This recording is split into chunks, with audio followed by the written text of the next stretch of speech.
on day 11 of this pond renovation, and a good friend of mine used to say, the oxen are slow, but the land is patient. And our pond is patient because it's been waiting 5 years to hold water, and I think we're on our way to that. I really have a lot of confidence in the way that I've moved the dirt around and put clay where there was previously sand, and I probably found, out of a 50 by 100 foot pond, so 200, 300 linear feet, I probably found about 100 linear feet of seepage or leaking along a sand line on the bottom. So I've dug all that out, I've replaced it with clay, and yesterday I finished up the last of laying in the clay, and now it's time to shape up the banks a little and wait for some good weather so we can do a bentonite clay liner on this pond. So there's been a lot of interest in this pond series, and we appreciate you guys for watching. If you're new to the channel because of the pond series, hopefully you'll stick around. We do a lot of this type of work on our property. We're not for hire. We're not consultants in ponds, but we've learned a lot over the years on this particular pond, and also we work a lot on the land with our excavator and our tractor, zero-turn mowers, mini skid steers. So if you're into that type of stuff, consider subscribing because we plan to be doing this for a while. And also mini cows. But yesterday I did probably an hour and a half in the dark, and I got this corner pretty much shaped up. I'm going to try and scrape up a little bit more clay off the bottom and off this side here, because the side isn't perfectly symmetric, and use that clay in this corner here. But right now I've got anywhere from 1 foot to 6 foot of clay all the way around the edges of the pond. And when I say 6 foot, we had 2 deep holes dug in here for growing catfish, and I've had to fill them in because I felt like they were a source of leakage. So they're filled with like 6 feet of clay that I trucked in here from our own clay pit with a 1.5 ton trailer and a 25 horsepower tractor. And then the rest of the clay came from the bottom of the pond. I didn't take any off the sides, but everything you see here behind me has been redone by that Kubota SLV 75 skid steer, that 25 or 27 horsepower excavator, and the first day I did work with the tractor. And now would be a good time to let you guys know that Parish Tractor, who is the sponsor of this pond renovation, does rentals, and they rent skid steers, they rent excavators, they rent tractors, which is surprising to me. I didn't know people rented tractors. I figured they'd be too worried that people would abuse them. But tractors and implements, and also mini skid steers. So check them out and show them some support, because without them, we couldn't have done this.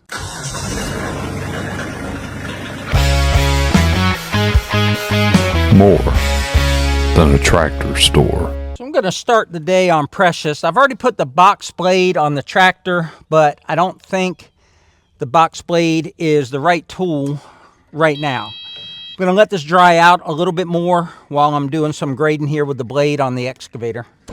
This thing has been running so good since Parish came out here. They came out here and troubleshot it and fixed it for me on site and got me back in business. I didn't even know that you could get a dealer to come on site and work on your equipment. So it's been a blessing to enter this partnership with Parish. But let's get pushing some dirt and see if we can make this pond look a little better by the end of this video. I consulted with a pond expert because we were going to hire to have this done, and I asked him what equipment that he'd use, because I was thinking a bulldozer. And we actually got that question last night in a comment, why don't you use a bulldozer? And I'm going to show you why right here. But you'll see as I push it here, this clay is going to want to go downhill. And he said that's the problem with using an a bulldozer, is that the dirt wants to roll off and go to the right. Well, that's fine if you're starting at the top and working your way down, but the only way to get dirt back up the hill is to push it. and then you're going this way, which isn't efficient. So he said he was going to come in here with a skid steer and an excavator to do the work. And I had complete confidence that he would do a good job, but we just decided that we could save $10,000. That was his price to do what I've done, not counting the Packer rental. The Packer rental is $1,500. If he got in here and found out that it took an extra day, then it could possibly be more. It just all depends on whether you go by a quote or whether you go by hourly. If you go by a quote, they're going to inflate the quote because they don't know what they're going to run into. So they're probably going to throw 20% on top of the quote. If you go hourly, there's a chance you'll come in cheaper because you'll only pay the hourly amount. And I think his skid steer was $160 and his excavator was $140 or $150. And both of them would be on site. So every hour that clicked off would be $300 an hour. So one day times, let's say 8 hours times $300, $2,400 per day. And he figured 4 days. I'm on day 11. Yeah, I'm just shaving this off. There's a hump here where I created a road to make it easier to get in and out of the pond, and I'd like to have all of this the same all the way down. Although, if everything goes as planned, this will always be underwater because there'll be 6 feet of water in the pond. So guys, I've been working this bank for a while, and now that I think about it, what I should have done was work it vertically like I'm doing now, and then do it horizontally. And that would have been good for erosion control, because right now I'm creating little crevices and tracks for the water to go down the hill, which isn't, optimal. So what I'm going to do after I get this kind of smoothed out is go back and forth horizontally, but I can only go so far up the bank because it's still kind of wet. The underlying dirt, when I dumped it here with the skid steer bucket, like the top layer was maybe sand from the pond, but the bottom layer was like the gooey stuff, and I hadn't had a chance to dry. So by doing what I'm doing, I'm exposing it so it can dry, so it can be box bladed and tilled. But I'm not going to be able to grade it any better than this sideways with either the skid steer or the excavator, because what they do is they start sliding down the hill, and when they slide down the hill, they just create big ruts, and so it just makes it worse. So I'm going to work this out all the way to that culvert, and then I got a lot more to do. I mean, the pond is the bottom of the pond. I don't know about the top of the pond, but the bottom of the pond is 100 feet long on both sides, obviously, and 50 feet across on both sides. But that's the bottom. When you get up here, you're probably pushing, you're probably close to 100 feet wide and 150, 175 foot long when you start including the bank. The skid steer just sinks right in. It's 9,000 pounds. It's heavier, and all that weight is kind of, I don't know, lack of a better term, more compact. It just sinks in more and deeper. I'm pretty sure that's what they're referring to when they say ground pressure. But this floats a little better, and also it's got a blade on it for pushing. And then with the bucket, when I come across an area like this over here, where it's kind of a tall pile, I can kind of spread that out with the bucket without messing up, what I've already done. Whereas with the skid steer, I'd have to go back and forth, and then it's hard to scoop going uphill with a skid steer. You have to constantly change the angle of your bucket. Right now, I just slipped over to the left in my old tracks, and I don't want to do that. I want to just keep making a new set of tracks so that I'm constantly packing something new.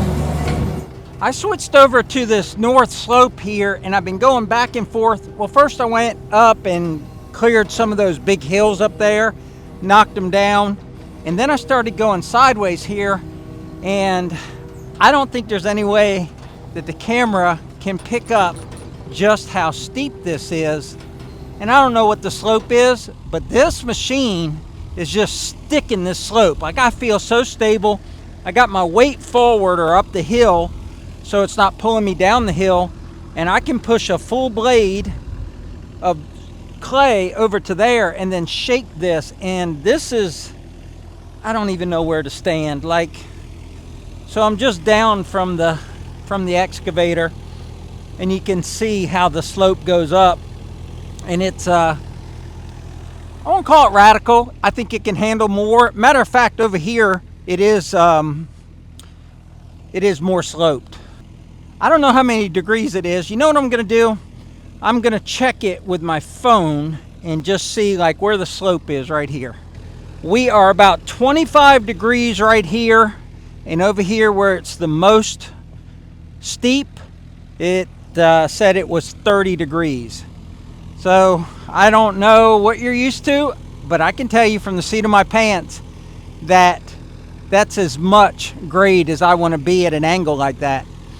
But all that clay that we scraped up earlier in the video was in a windrow right here, and I need to take all this clay and fill in that hole and pack that in, and then get up here on top on this bench here, because the water level ideally won't be above here. Now it can be, but leak proof it should only be from here down to the camera, and I would say that would make it like 8 foot deep or so. But I'm having a blast. The capabilities of this machine is awesome. It impresses me all the time, but I've never had it on that type of slope before. But I got 3/4 of that side of the pond done. I got this end. I'm getting close to getting done here. So I'm not even half done with grading, but I still have quite a bit of daylight left. And at some point I want to get the skid steer in here and get a little bit more of this clay and put it up there. But I don't want to get off the excavator right now. Oh, Precious is stuttering a little bit. I think that angle has more debris in the fuel tank kicked up, and I think the fuel line and the fuel water separator has got more stuff in it. It's okay, it's running now, but when you're at that steep angle, you can just hear it losing power. So after I'm done with this job, I need to take off the fuel tank, or at least all the fuel lines and everything, and empty the fuel tank and get all that garbage out of there.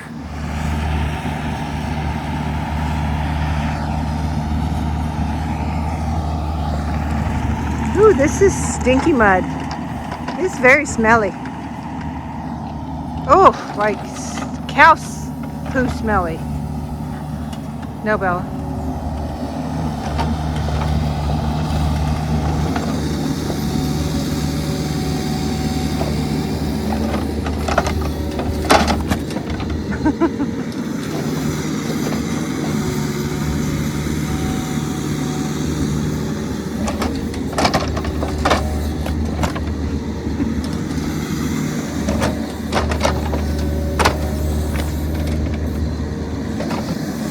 Like wet cement.